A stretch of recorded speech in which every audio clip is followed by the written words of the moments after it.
So I have some thermometers here on the wall. The one on the left is known as a Galileo thermometer, and it operates on the principle that as the temperature goes up, the density of a liquid decreases.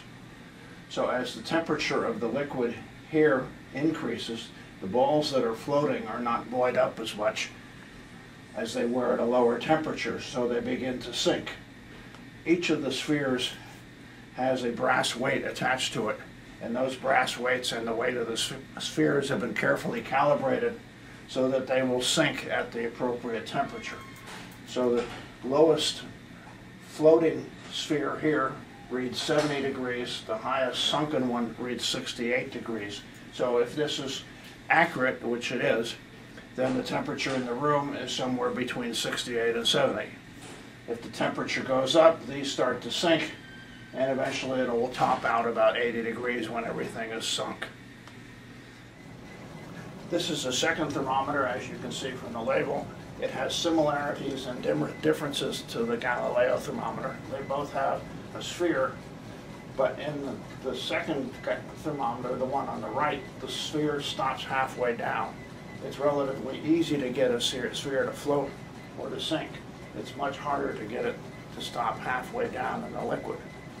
The way this one works is that coming down from that glass sphere is a glass rod that ends about here. And there is actually a second liquid, a much denser liquid, at the bottom of the apparatus. The interface between the two liquids is here. So when that glass rod goes into the lower liquid, the buoyancy of the lower liquid, because the lower liquid is much denser, buoys it back up. If this were to go too high, you wouldn't have the buoyancy of the lower liquid there. And so they've got it adjusted so that it reads the right temperature. We will see this principle operating again when we get to the mobile globe, but we'll leave it at this for the moment.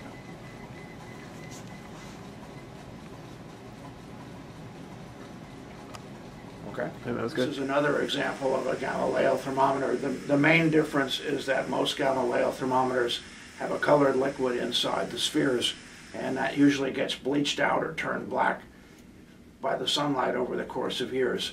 This works the same way based on buoyancy and density changes, but here the spheres are made out of stained glass, and so the color doesn't change. Other than that, it works the same way. This one functions on a similar principle.